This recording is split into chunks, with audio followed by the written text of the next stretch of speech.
NBC will be covering this throughout the evening, all the returns coming in.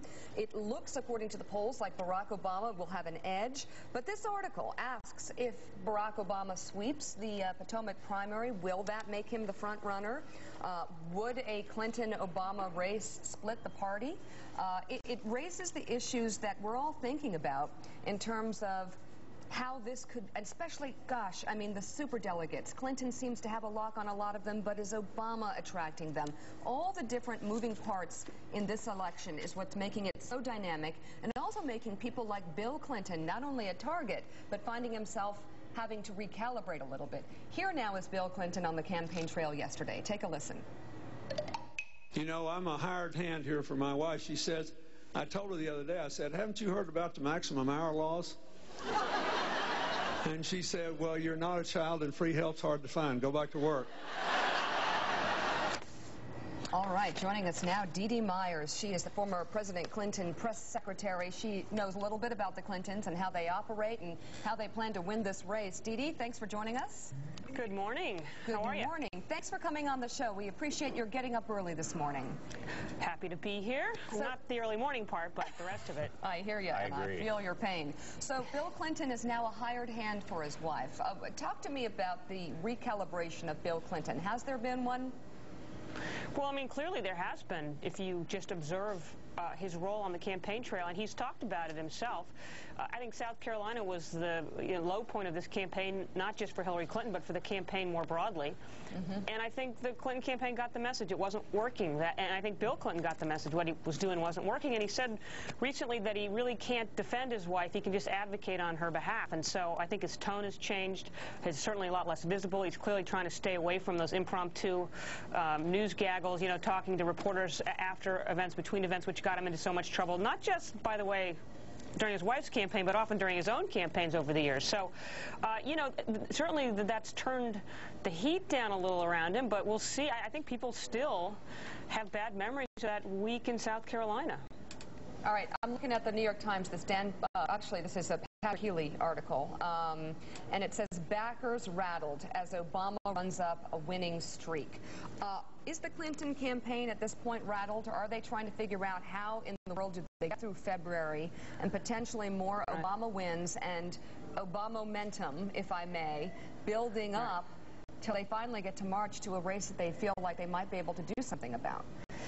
Well, I mean, just anecdotally, you know, I don't work for the Clinton campaign, but anecdotally, I think you hear that from people who support Senator Clinton a lot these days. Look, it's, you know, Super Tuesday, there were certainly a lot of predictions of her demise going, you know, the polls pre-Super Tuesday were pretty gloomy.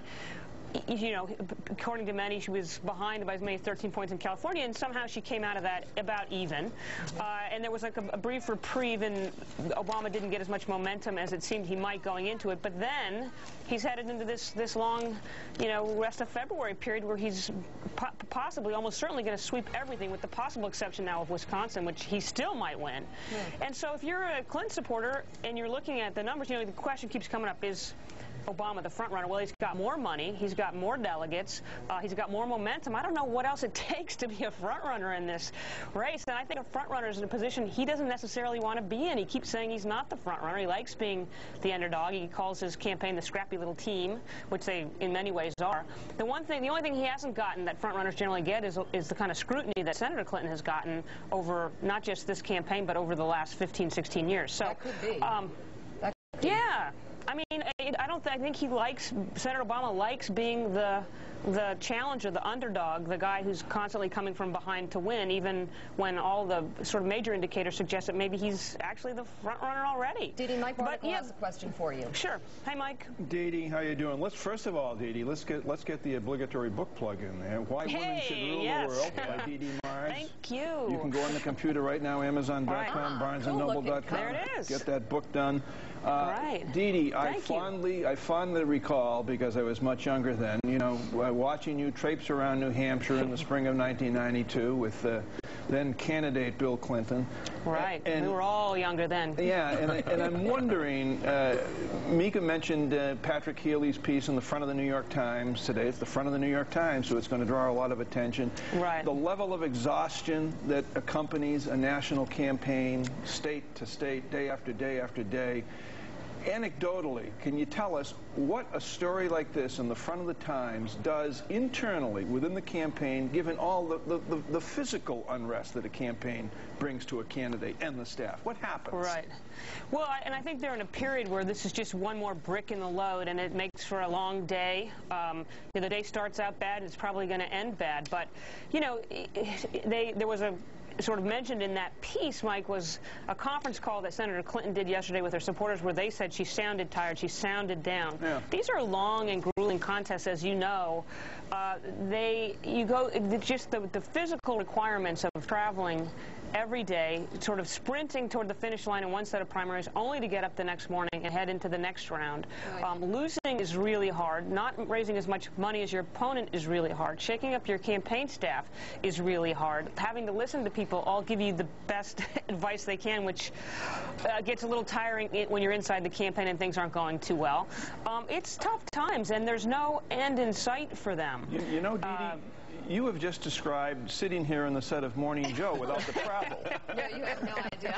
Right, without the travel. At least you're in the same time zone every day. You guys deal with one campaign. We deal with about 5 different campaigns, Right. day and night. And I believe I've been known to be emailing with the Clinton campaign at midnight this week. Right. So, you know, the one thing I think Senator Clinton does bring to this is she's been here before. You know, she truly has, and I think it's worth a lot to have been through the ups and the downs and to be able to maintain some equilibrium, to know that, you know, you've been here before and somehow you've come through it, and not just come through it, but in many cases, in the Clintons' cases, have won. So I think that has to sustain you, because otherwise it gets pretty grim.